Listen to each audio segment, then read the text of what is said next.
Mapagpalang araw sa inyo mga kakwento at maligayang pagbabalik.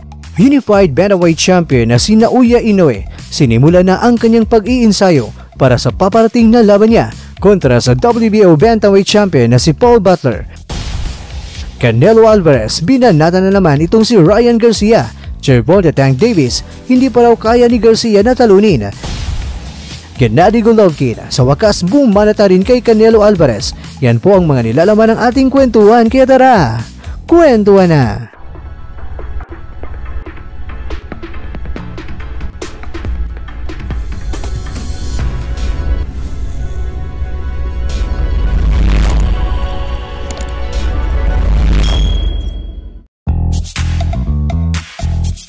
Sa official Twitter account ng Unified Bantamweight Champion na si Naoya Inoue, may isang tweet si Inoue na ganito.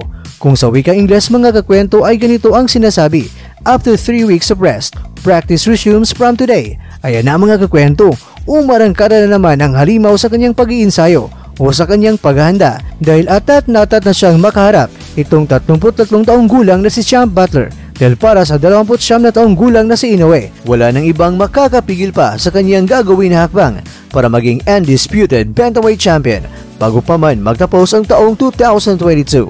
Bagamat ibinunyag man ni Inoue na hindi pa niya kabisado ang mga galawan ni Butler kung paano ito makikipaglaban sa ibabaw ng ring. Kung nakapanood man siya ay mga highlight videos lang sa laban ng Briton na si Butler. Inilahad ni Inoue na sa ngayon, ang kanyang kampo ay nagsimula na para sa negosasyon sa kampo ni Butler. At alam nyo ba mga kakwento, ang takbo ng negosasyon ng magkabilang kampo ay wala raw sagabal dahil bawat kampo ay gustong-gusto nila na maikasa ang laban nilang dalawa. Pero sa ngayon mga kakwento ay wala pa daw siyang update kung kamusta na ang nasabing negosasyon. Pero ang mahalaga para kay Inoue ay nasimulan na ang negosasyon para sa Undisputed Bantamweight World Championship Showdown. Sobra naman ang paghanga ni Inoue kay Butler kung ano ang kalidad ni Butler bilang isang boksingero. At kung tatanungin si Inoue kung ano ang masasabi niya kay Butler, ang masasabi lang daw ni Inoue kay Butler ay isang boksingero na talented at agresibo pa na boksingero. Kaya kahit na hindi man niya napanood ang buong laban ni Butler, pero nakikita daw ni Inoue kung gaano kagaling itong si Butler kung lumaban sa loob ng boxing ring. Pero kahit ano pa man ang kalidad ni Butler na meron siya, walang ibang nasa isipan ni Inoue kundi ang pababagsakin niya itong si Butler at pagagapangin. Dahil ayon kay Inoue, hindi daw siya nakakasiguro ng laban niya para sa mga boxing fans na nanonood ay nagbibigay sa kanila ng satisfaction o entertainment. Ang target lang kasi ni Inoue ay ma-entertain niya ang mga boxing fans na nanonood sa kanyang laban para sulit ang perang binayad nila. Kaya ang gusto niya ngayon ay hindi lang basta-basta na mananalo. Ang gusto niya ay ipapakita niya ang kanyang buong boxing skills bilang isang elite boxer. At kahit pa daw tingnan natin ang kanyang boxing record, tila ba makikita daw natin mga kakwento na marami siyang pinabagsak, pinagapang at nahirapang tumayo. Kaya itinigil na ang laban ng referee. At para kay Inoue, ito ang gusto ng mga boxing fans sa buong mundo.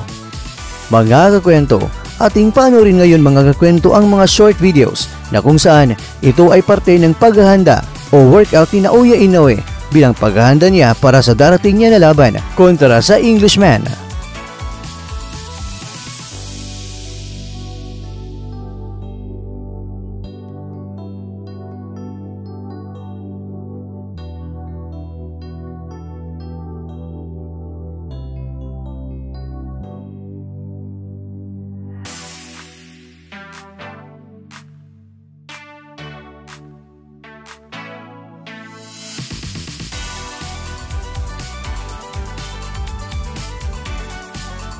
Samantala mga kakwento, sa kakalabas lang na boxing news article ng Boxing News 24/7 na may headline na Canelo Alvarez and Ryan Garcia Trading Remarks, may panibagong banat na naman itong si Alvarez sa unbeaten lightweight boxer na si Ryan Garcia at sobrang prangka naman itong si Canelo kay Garcia dahil hindi daw niya talaga nakikita na kahit katiting man lang na may tsansa na mananalo itong si Garcia kay Davis. Kung napasubo nga itong si Garcia daw kay Luke Campbell, Javier Fortuna at Emmanuel Tago, how much more daw kung ang well-seasoned na si Tank Davis ang makakalaban ni Ryan Garcia. At ito naman ang sinabi mismo ni Canelo Alvarez kay Garcia na hindi daw talaga niya nakikita na itong si Ryan Garcia ay matatalo niya itong si Gervonta Davis sa ngayon. Pero kung ilalagay lang sa kukote ni Garcia ang boxing at susubukang matuto, marami pa daw siyang magagawa. Nandyan na daw sa kanya ang talent. Kaya para kay Canelo sa tingin niya, hindi pa kaya na talunin ni Garcia itong si Davis. Pero bumwelta naman kagad itong si Garcia sa undisputed super middleweight champion na si Canelo Alvarez at sinabi niya na si Golovkin ang mananalo sa kanilang trilogy match nila ni Canelo ngayong September 17. Sinabi naman ni Garcia na pakiramdam daw niya magkakaroon ng nakakamamanghang performance na ipapakita daw ni Golovkin sa darating nila na laban ni Canelo. Pero kung tatanungin siya kung bakit, ang masasagot lang daw niya ay hindi niya alam. Basta pakiramdam lang daw niya ang performance ni Golovkin sa paparating na laban nila ni Canelo ay may tuturing na greatest performance of his lifetime. Kaya para sa kanya, walang ibang mananalo kundi si Golovkin.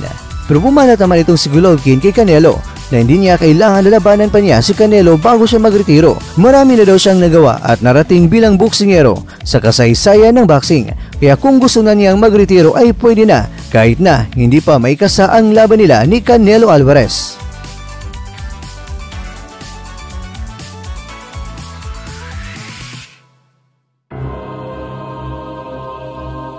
Mga kakwento, tila ba minamadali na ngayon ni Inoue na makamit niya ang pambirang maaring makamit ng isang boksingero, ang magiging undisputed bantamweight champion, kahit na wala pa mang final date mga kakwento sa sagupan nila ni Inoue at ni Butler. Pero sinimulan na niya ang kanyang mga paghahanda. Seryoso na talaga ang halimaw sa kanyang pag-iinsayo dahil alam niya na mga kakwento na sinabi niya na magaling daw talaga itong si Butler na boksingero. Mga kakwento, sa sinabi ni Inoue, aprobado ba ito sa inyo? Kaya opinion mo, ibahagi mo. Dahil malugod po kaming babasahin ito.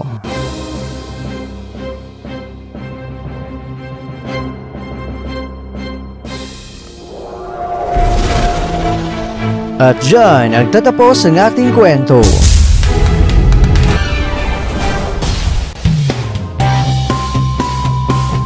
Maraming salamat mga kakwento sa inyong panonood. Pero baka naman ay nagustuhan nyo ang kwento natin ngayon. Baka pwede nyo po akong mabigyan dyan ng like. At kung hindi mo pa nagawa ito, yaba, gawin nyo na. Yo! Quadrala Street Time World Champion! So guys, please subscribe. Kwentong di pa naikwento. So ano pa hinintay nyo? Mag-subscribe na! Let's go! Boom!